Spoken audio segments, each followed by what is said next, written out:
हम लोग ये लोग अगर सरकार बना लेंगे तो हम लोग को तो और बहुत दूर रहेंगे जी, तो और वो आगे चले जाएंगे। तो इसलिए मैंने ये इसलिए कहा कि जो खबरें बाहर आ रही थी और नहीं होता है तो सरकार को कम से कम केंद्र से समन्वय स्थापित करना चाहिए। ये सच्चाई है कि केंद्र का जो अंश मिलता है राज्य को, इस राज्य के साथ सौतेला व्यवहार हो रहा है। इस बात से हम भी सहमत है कि झारखंड राज्य के साथ दिल्ली में जो बैठी एनडीए की सरकार है सौतेला व्यवहार कर रही है। वो केंद्र की जो राशि इनके पास आती है वो राशि नहीं मिल पा रही है, ये सत्य है। लेकिन इसमें ये भी सवाल है कि माननीय मुख्यमंत्री जो राशि केंद्र से मिलती है क्या उसका सही से खर्च कर रहे हैं, उसका विवरण सही से दिया है कि नहीं, ये भी बात। देखिए द्वितीय अनुपूरक बजट पेश होने जा रहा है। 11,000 करोड़ के आसपास सरकार की इससे पहले अनुपूरक बजट पेश किया था, तो आप इसमें कितने संतुष्ट हैं? दूसरे अनुपूरक बजट पेश किया जा रहा है। देखिए अनुपूरक बजट पेश कर रहे हैं, हम उस निर्णय का स्वागत करते हैं क्योंकि राज्य को बजट की आवश्यकता है। राज्य के सारे निर्माण कार्य अधूरे पड़े हैं, सारे कार्य पेंडिंग है। लेकिन उस बजट में किस प्रकार से खर्च हो पाता है, किस प्रकार से उस बजट का संग्रहण हो पाता है, ये विषय रहेगा। तो लगातार जिस तरह से सीजीएल परीक्षा को लेकर हाईकोर्ट से लेकर सड़क तक पूरा हंगामा हुआ, हाईकोर्ट उसके बाद निर्देश दिया कि रिजल्ट जारी किया जाए, इसको आप किस तरह से देखते हैं? तो सरकार विचार कर रही है, सरकार हमें लगता है कि उस पर हम बैठ कर बात करेंगे। अगर मौका मिले सबसे सुझाव का सर्वदलीय बातचीत में बात करेंगे।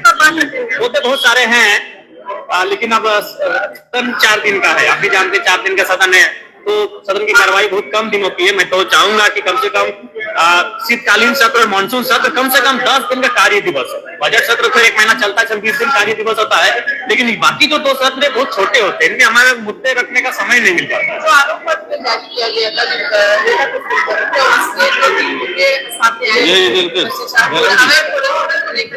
देखिए इसमें सच्चाई है, मैं उसी क्षेत्र से आता हूँ, मैं उसी जिले से आता हूँ, इसमें किंतु परंतु कुछ भी नहीं है। बिल्कुल नेता प्रतिपक्ष के लिए जो सूची जारी की है प्रेस कॉन्फ्रेंस जो बात उन्होंने कही है, लेकिन एक चीज है नेता प्रतिपक्ष होकर भी वो कहीं न कहीं निष्पक्ष नहीं हो पाए। उन्होंने अपने दल के नेताओं का नाम नहीं लिया, उनके दल से जुड़े हुए कोयला कारोबारियों का नाम नहीं लिया, ये भारी भूल उन्होंने किया। अगर उनके पास सूची नहीं थी तो कहे हम उनको सूची भी दे देंगे और डिपो का भी नाम बता देंगे जहाँ भारतीय जनता पार्टी के नेताओं के इशारे पर या नेताओं की संलिप्तता से कोयला का काम होता है, अवैध कारोबार। ये उन्होंने हमें उम्मीद थी जो एक सरकारी शिक्षक रहे हैं वो निष्पक्ष होंगे बाबूलाल जी, लेकिन जब वो प्रेस कॉन्फ्रेंस कर रहे थे काम तो उन्होंने अच्छा किया लेकिन निष्पक्ष होकर नहीं कर पाए, वो अपने दल के नेताओं का नाम नहीं लेते। तो भ्रष्टाचार के मुद्दे पर कई पर सवाल ये उन्होंने घेरा और कई का नाम का खुलासा किया, तो किनका नाम नहीं खुलासा कर पाए?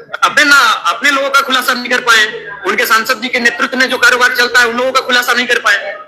ये कौन नहीं जानता है। आज अगर धनबाद की बात करेंगे तो धनबाद में सबसे ज्यादा कोयला का पैसा किसके पास है, बाबूलाल मांझी जी जानते हैं। और एलवी सिंह में ईडी का रेड हुआ, उसमें करोड़ों रुपया पकड़ाया, बाबूलाल मरांडी के साथ फोटो बीजेपी से टिकट के दावेदार थे। फोटो का बात मत कीजिए, राज सिन्हा के टिकट मिला अच्छी बात है, वो विधायक सड़क चुने गए बधाई, लेकिन एलवी सिंह भी टिकट के दावेदार थे। कौन कोयला चोरी करा रहा धनबाद के एरिया? बाबूलाल जी बताएंगे, उनके पास सारा रिपोर्ट आया है।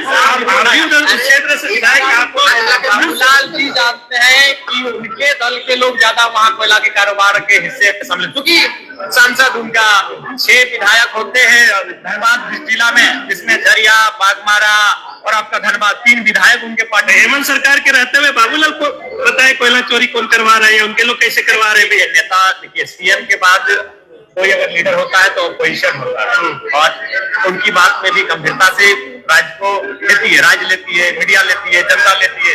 तो निसंदेह वो गंभीर इंसान है, गंभीर बातें उन्होंने कहा है, लेकिन बस वो निष्पक्ष नहीं हो कर पाए, वो अपने लोगों का नाम नहीं गिना पाए। आप सुझाव देंगे क्या? लाइव चल रहा है, मैं उनको सुझाव दूंगा, मैं उनको लिस्ट भी दे दूंगा कि उनके लोग कहाँ अवैध कोयला